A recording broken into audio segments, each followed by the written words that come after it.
soul, bro. On my soul, yo. Like, I'm hurt. I'm hurt like a motherfucker. I'm hurt like a motherfucker, yo, because I can't even believe I just did. And I don't even know what just pushed me to snap like that, yo. I don't even know what just pushed me to snap like that, yo. That shit, I just lost it. His face is calm, his voice steady.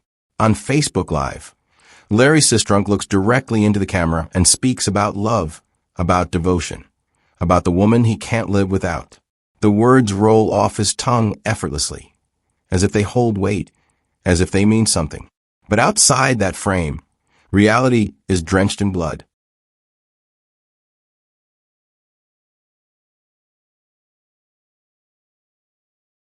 Just hours earlier, the woman he claims to love, Lasagna Agee, was lying on the ground, her body riddled with bullets. Her grandmother and uncle, too. The walls of their home still echo with the chaos of that night, the sound of gunfire, the screams, the desperate cries of a child too young to understand. So what drives a man to do this? How does love turn into obsession? And why, despite every warning sign, did no one stop it before it was too late? Tonight, we're going deep into the harrowing journey of Lasagna Agee, a mother, a survivor, a woman who tried to escape but found herself trapped in a nightmare she never asked for. This is her story. Lasagna Agee was 25 years old, a mother-daughter, a woman who had dreams of building a life for herself and her son. She worked hard, pushing through the long hours of her job as a mail carrier for the United States Postal Service. To her, every shift, every step, every moment of exhaustion was worth it because she was working toward something, a future, stability, a home where a child could grow up safe and happy. In the beginning, she believed she had found that future with Larry Sistrunk. When they met, there was warmth between them, a connection that felt real. He was charming, attentive, the kind of man who knew how to say the right things, how to make a woman feel wanted. And for a time, that was enough. Enough to believe in, enough to hold on to. Their son was born in 2017, and for a while it seemed like they were building something together, a family. Larry was there, present in ways that mattered, at least in the moments that counted. He held their child, played with him, whispered promises of a bright future. Lasagna wanted to believe him. She wanted to believe that the love they had would be enough to hold them together. But love isn't always enough. And in their case, it wasn't even real love, not the kind that lasts, not the kind that keeps a woman safe. Because behind the smiles and whispered words, behind the playful moments with their son, something else was growing, something darker. At first, the shifts in Larry's behavior were subtle, easy to explain away. A sharp tone here, a disapproving look there. It started with small arguments, disagreements over things that seemed insignificant at the time. He didn't like the way she dressed some days. He questioned why she was out late, even when she was just working overtime. He would get jealous when she talked to male coworkers or even family members. But jealousy, she told herself, was just a sign that he cared. Then came the accusations. He began questioning her every move, every phone call, every interaction she had with another man. It didn't matter if it was a coworker or a neighbor. In his mind, Lasagna belonged to him, and any sign of independence was a threat. Arguments that had once been just words started turning into something more. A grabbed wrist, a slammed door, his voice growing louder, sharper, more aggressive. The first time he pushed her, he apologized immediately. He said it would never happen again. He swore he didn't mean it, and she wanted to believe him. But it did happen again, and then again. By the time 2020 came, Lasagna's life had become something unrecognizable. The bruises on her arms, the marks on her skin. She covered them with long sleeves and forced smiles, pretending nothing was wrong. She knew how to apply makeup to hide a black eye. She knew how to make excuses when her friends or coworkers asked too many questions. But there were things she couldn't hide, like the exhaustion in her eyes, the fear in her voice whenever her phone rang and she saw his name.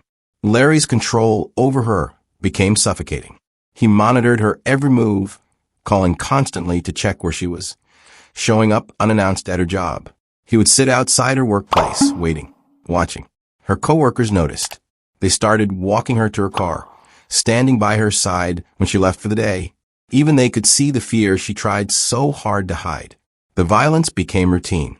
She never knew what would set him off, a text message from a friend, a comment she made that he didn't like, even the way she looked at him sometimes. It was as if he was always waiting for an excuse. And when he found one, he took it. Shouting turned into pushing. Pushing turned into hitting. The apologies became meaningless. There were nights when she lay awake, staring at the ceiling, wondering if this was all life had to offer her now. She knew she had to leave. She knew that if she didn't, one day, he would take things too far. But leaving wasn't simple. Not with Larry. He had a way of making sure she felt trapped, reminding her that she belonged to him. And if she ever tried to run, he would find her. And he did. Even when she finally built up the courage to escape, to find a place of her own, he found her. And this time, he wouldn't just hurt her. He would make sure she had nowhere left to go. Lasagna knew she couldn't stay any longer. The fear had settled into her bones, a constant weight pressing down on her every moment of the day. She couldn't keep living like this. Not for herself, not for her son. She had to leave. And so, in the quiet moments when Larry wasn't watching, she planned her escape. She saved every spare dollar she could, hiding cash in places he would never think to look. She searched for apartments in secret, whispering on the phone to landlords when she knew he was far away. Every step she took toward freedom felt dangerous, like walking across thin ice, knowing that one wrong move could send her crashing through. Finally, she found a place. It wasn't much, but it was hers. A space where she and her son could breathe without fear, where she wouldn't have to look over her shoulder every second of the day. She didn't tell Larry where she was moving. She barely told anyone, afraid that somehow he would find out. The lease was signed, the keys were in her hand, and for the first time in a long time, she allowed herself to feel something close to hope. But it didn't last. Larry found her. She never knew how, whether he followed her, whether someone let something slip, or if he had just been watching, waiting for the right moment. But one night, she came home, and something fell off. The apartment was too quiet, too still. And then she saw the closet door slightly ajar when she knew she had closed it that morning. Her breath caught in her throat as she reached for the handle, her heart pounding so loudly she could barely hear herself think. She pulled it open. Larry was inside. The look in his eyes told her everything she needed to know. He had been waiting, watching, and now he had her trapped. He stepped forward, blocking the doorway, his voice low and dangerous as he told her exactly what was going to happen. She wasn't going to leave him. She wasn't going to run. She was his. And if she thought otherwise, he would make sure she regretted it. Her grandmother was in the next room. She heard the commotion, heard Lasagna's voice crack with fear, and came rushing in. Larry turned on her too, his anger flaring, his threats spilling out like poison. The air in the apartment was thick with tension, but somehow Lasagna and her grandmother managed to push him out, slamming the door behind him. But he wasn't done. He came back. Again and again. If he couldn't get to her, he would make sure she had nothing. One night, she woke up to the sound of glass shattering, her windows smashed. Another night, her car destroyed. She reported it. She called the police, but the restraining orders meant nothing to him. He was always there, lurking just out of reach, making sure she knew that no matter where she went, he would find her. The damage wasn't just physical. It was financial, emotional. Her landlord, fearing for the safety of other tenants, told her she had to leave. Just like that, the home she had fought so hard for was gone. And just like that, Larry had won again. Lasagna had always taken pride in her work. As a mail carrier for the United States Postal Service, she found purpose in the routine. The early mornings, the long hours spent walking her route, the satisfaction of knowing she was providing for her son.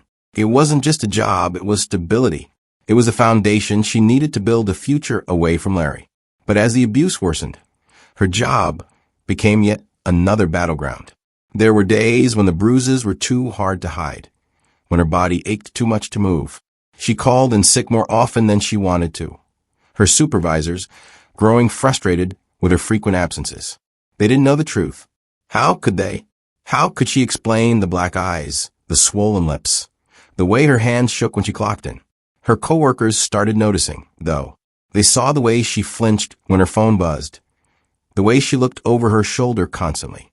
And then they saw him, Larry, lingering near the parking lot, waiting for her to come out, watching. He was never inside, never close enough to cause a scene. But his presence was enough to set her on edge. It was enough to make others worry. They started walking her to her car at the end of her shift, standing by her side like silent protectors. They knew something was wrong, even if she never said the words out loud. But their presence didn't stop him. It only made him angrier. If he couldn't control her directly, he would make sure she had nothing left. One by one, he destroyed her lifelines. First, her car. He slashed the tires, smashed the windows, made sure she had no way to get to work. She scraped together what little money she had to fix it, only for him to do it again and again. Then came the final blow, the accusation. It was the kind of lie that could ruin a career. Larry went to the authorities with a story, one designed to rip everything away from her. He claimed she had stolen mail, that she was involved in theft while on the job. It was absurd, completely unfounded, but it didn't matter. The damage was done. The investigation was enough to cost her everything. She lost her job, the one thing she had fought to hold on to, the one piece of independence she still had. Larry had taken it all. February 21st, 2021, started like any other day for Lasagna.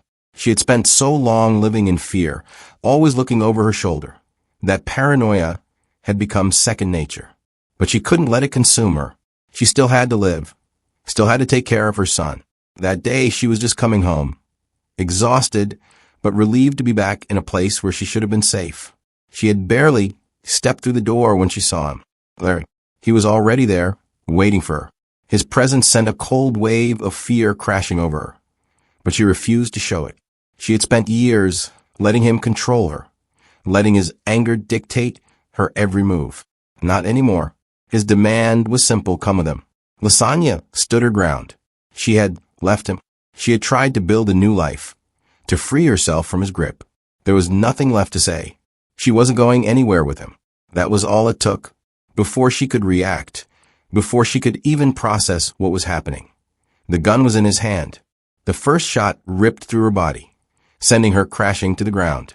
Pain exploded through her, but there was no time to think, no time to scream. The second shot came just as fast. Then the third. Then the fourth. 11 times. Her grandmother and uncle, caught in the chaos, tried to intervene, but Larry didn't hesitate. He turned the gun on them, emptying round after round. They were hit 8 times each, their bodies collapsing in the home they had once considered safe. And through it all, there was a witness. Lasagna's 3-year-old son stood frozen in horror, his small body trembling as he watched the nightmare unfold before him. The sounds of gunfire, the sight of his mother bleeding on the floor, it was all too much for a child to comprehend. But even in the midst of his terror, he did the only thing he could think of. He tried to help. His tiny hands reached for his mother, his voice breaking as he called out to her, begging her to wake up. But she couldn't move. The pain was too much, the world spinning around her in a haze of agony. She could barely breathe, barely hold onto consciousness. Larry didn't stick around to see what he had done. As quickly as he had arrived, he was gone, vanishing into the night while Lasagna, her grandmother, and her uncle lay bleeding on the floor.